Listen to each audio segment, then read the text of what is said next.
नमस्कार। पश्चिम बंगाल में कोलकाता के आरजीकर मेडिकल कॉलेज में एक ट्रेनी डॉक्टर के साथ रेप और फिर हत्या का मामला सामने आया है। यहां कॉलेज के सेमिनार हॉल में एक ट्रेनी डॉक्टर का शव बरामद किया गया है। कोलकाता के आरजीकर मेडिकल कॉलेज में ट्रेनी डॉक्टर के साथ रेप और हत्या के मामले में पश्चिम बंगाल की मुख्यमंत्री ममता बनर्जी ने प्रतिक्रिया दी है। उन्होंने घटना दुर्भाग्यपूर्ण और घृणित बताया है। मुख्यमंत्री ने कहा है, ये मेरे लिए व्यक्तिगत क्षति जैसा लगता है।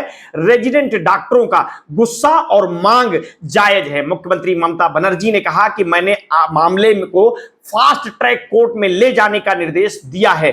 अगर जरूरत पड़ी तो आरोपियों को फांसी भी दी जाएगी। हालांकि मैं फांसी की सजा की समर्थक नहीं हूं, लेकिन उन्हें कड़ी से कड़ी सजा मिलनी चाहिए। उन्होंने कहा कि एक आरोपी को पुलिस ने गिरफ्तार किया है।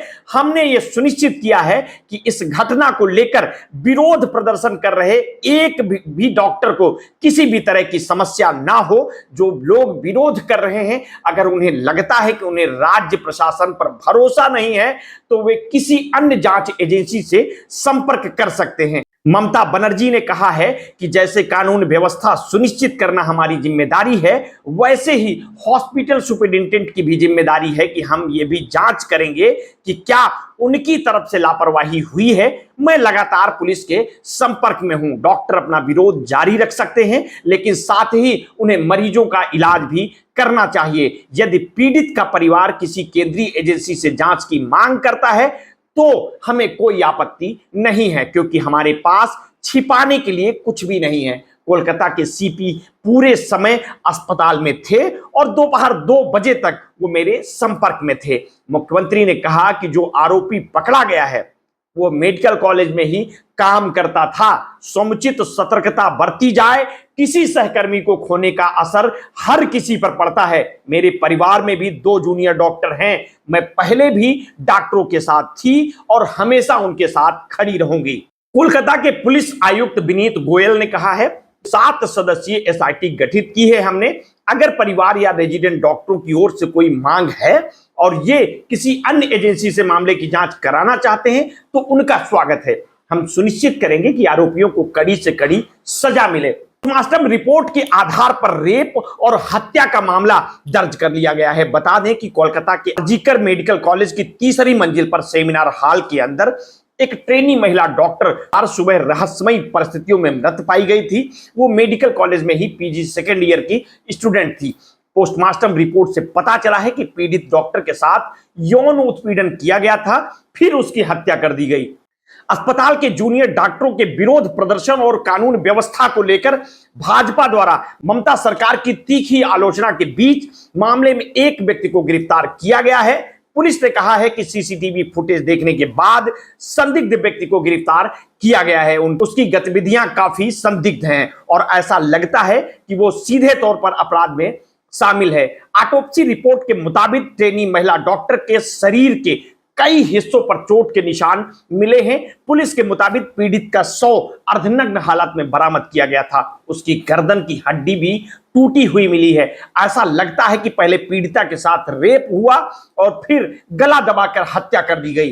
पुलिस ने कहा कि हम पूरी पोस्टमार्टम रिपोर्ट का इंतजार कर रहे हैं, जिससे दोषियों की पहचान करने में मदद मिलेगी। पश्चिम बंगाल की मुख्यमंत्री ममता बनर्जी ने कोलकाता के आरजीकर मेडिकल कॉलेज मामले में मृत महिला डॉक्टर के परिजनों से मुलाकात की। ममता परिवार के लोगों से मिलने के लिए उनके घर गई और परिजनों से बातचीत कर उनका हाल जाना। ममता बनर्जी ने मृतका के माता पिता और परिवार के सदस्यों से बात की। कोलकाता रेप मर्डर मामले को लेकर पूरे देश में हो रहे विरोध प्रदर्शन के बीच पश्चिम बंगाल की मुख्यमंत्री ममता बनर्जी ने सोमवार को पुलिस को कड़ी चेतावनी दी कि अगर पुलिस जल्द से जल्द इस मामले का खुलासा नहीं कर पाई तो इस मामले को वे सीबीआई को सौंप देंगी। ममता ने कहा कि यह बेहद दर्दनाक घटना है। इस मामले में जो भी शामिल है उसे तुरंत सजा मिलनी चाहिए।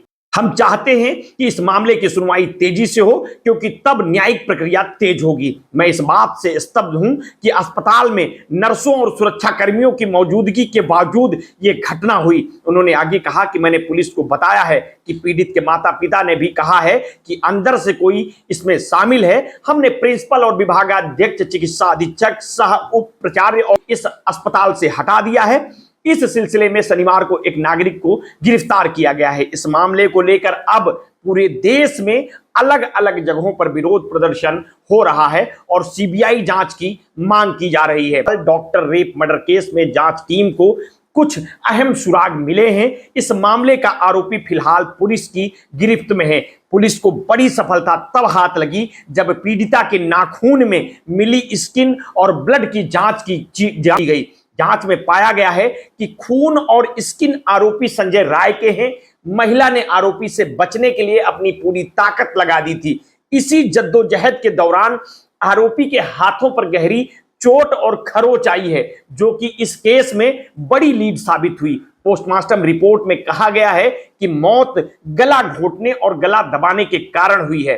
अपराध स्थल पर पुलिस को एक ब्लूटूथ हेडफोन भी मिला था। इस ब्लूटूथ हेडफोन की वजह से पुलिस आरोपी तक पहुंचने में कामयाब रही है।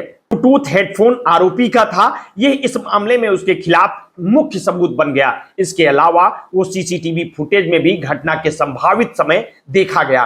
पुलिस ने घटनास्थल से इस मामले में अन्य सबूत भी जुटाए हैं, लेकिन रेप और हत्या के आरोपी संजय राय के खिलाफ अब तक का सबसे बड़ा सबूत तब मिला जब पता चला कि पीड़िता के नाखूनों में पाया गया खून और स्किन आरोपी संजय राय के हैं। पीड़िता के चेहरे, आंखों से लेकर गर्दन तक पर चोट के निशान हैं। हत्या के आरोप में गिरफ्तार किया गया ये व्यक्ति पहले अपने घर लौटा और फिर सो गया। इसके बाद अगली सुबह उसने सबूत नष्ट करने के लिए अपने कपड़े भी धोए। हालांकि आरोपी ने सबूत मिटाने की तमाम कोशिशें की, लेकिन इसके बावजूद पुलिस को आरोपी के जूते पर खून के निशान मिल गए। एक अधिकारी ने कहा है कि पीड़िता और आरोपी के एक दूसरे से जानने का कोई सबूत नहीं मिला है, लेकिन उन्होंने कहा कि इस बात की अभी भी जांच की जा रही है। पुलिस ने कहा कि उन्हें पता चला है कि पीड़िता का कुछ महीने पहले किसी व्यक्ति से झगड़ा हुआ था, लेकिन वो शख्स आरोपी संजय ही था। इस बारे में अभी कुछ नहीं कहा जा सकता है। इस मामले का आरोपी वैसे तो पुलिस के हत्थे चढ़ चुका है। एसआईटी पाए गए सबूतों के आधार पर यह जानना चाहती है कि क्या इस मामले में एक और आरोपी है या फिर किसी और ने भी आरोपी का साथ दिया है। यही सवाल पीड़िता के दोस्तों और परिवार के लिए भी पहेली बना हुआ है। पीड़िता के पिता ने अपने घर पर अतिरिक्त पुलिस आयुक्त से मिलने के बाद मीडिया से कहा कि हमने पुलिस आयुक्त से पूछा था कि क्या कोई और भी था। हमें बताया गया है कि पुलिस उस पहलू की भी जांच कर रही है। आयुक्त गोयल ने छात्रों से भी अनुरोध किया है कि अगर आपको लगता है कि कोई इसमें शामिल है तो हमें इससे जुड़ी जानकारी दें। उन्होंने ऐसे सभी दावों की जांच करने का वादा किया है। उन्होंने छात्रों से अफवाहों से सावधान रहने के लिए भी कहा है। इस मामले में जांच जारी है। आगे की जो भी अपडेट होगी हम समय समय पर आपको देते रहेंगे। आपने अगर अभी तक हमारे इस चैनल को सब्सक्राइब नहीं किया है तो तत्काल कर लीजिए। बेल आइकन दबाना बिल्कुल ना भूलिए। अपने स्वास्थ्य के प्रति सचेत रहिए, सजग रहिए, अपना ध्यान रखिए। बहुत बहुत धन्यवाद। साधुवाद।